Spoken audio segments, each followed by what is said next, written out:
Stjórn Stoða, áður FL Group, sakar Seðlabankann að hafa þvingað fram ríkisvæðingu Glitnis í dag með harkalegu inngripi. Eigendum Glitnis hafi verið stillt upp við vegg á kostnað þúsunda hluthafa.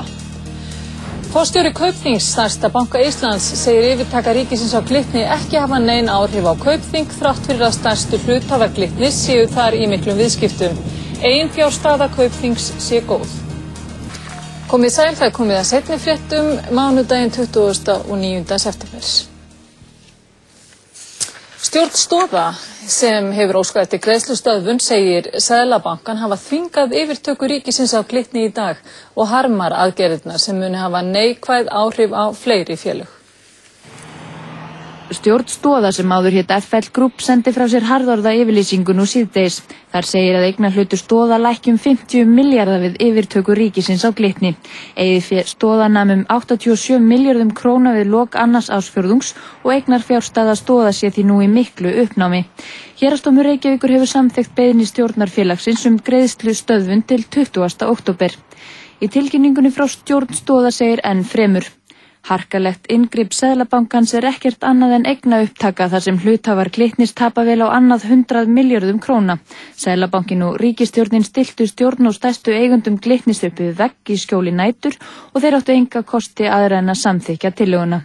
Þá segir að atburðarásin hafi verið með þeim hætti að ekkert tóm hafi gefist til að leita annarra lausna frekar en að meta heildaráhrif aðgerðana á íslenskt fjármálalíf.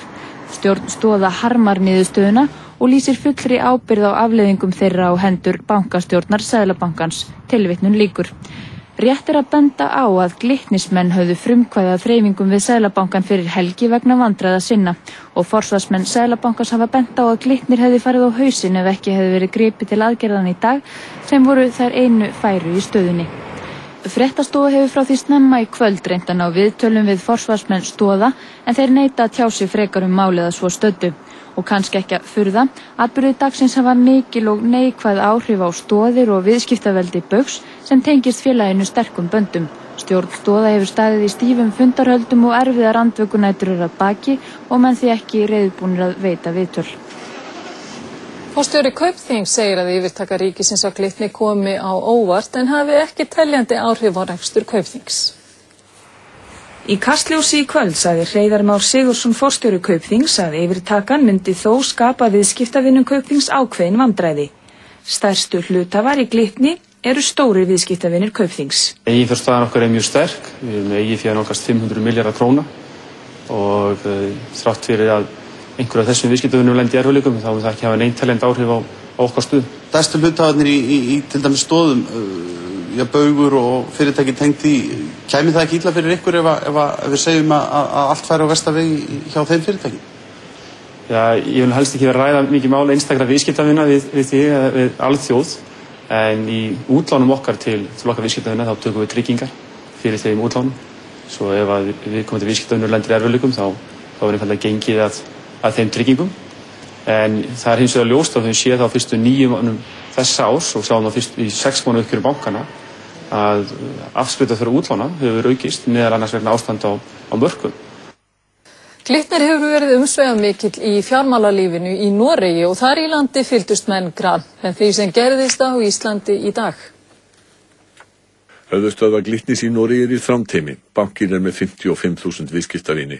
Forstjóri Glitnis i Norge fagnaði tíðindum dagsins. Vi har i dag fått en ny stor eier. Det gjør at banken sikret funding fremover. Vi har fått en eier som tar et betydelig ansvar for det. Og det gjør at både ansatte og kunder i en bedre situasjon enn de var tidligere. Aðspurður Davíðs Oddssonar að verðgildi hlutabréfa hefði orðið að engu ef ríkið hefði ekki komið til hjálpar vildi forstjórinn ekki svara.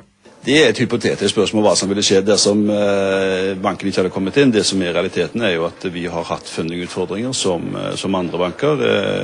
Men hva som ville skje dersom ikke myndighetene gikk inn, det vil jeg ikke spekulere i.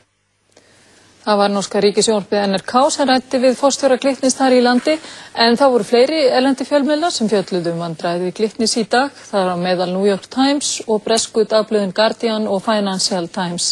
Glitnir hefur verið áberandi í öllum norrænum miðlunum. Spænska dagblaðið El Mundo talar Ísland sem lítið land sem standi frammi fyrir miklum efnahagsvanda.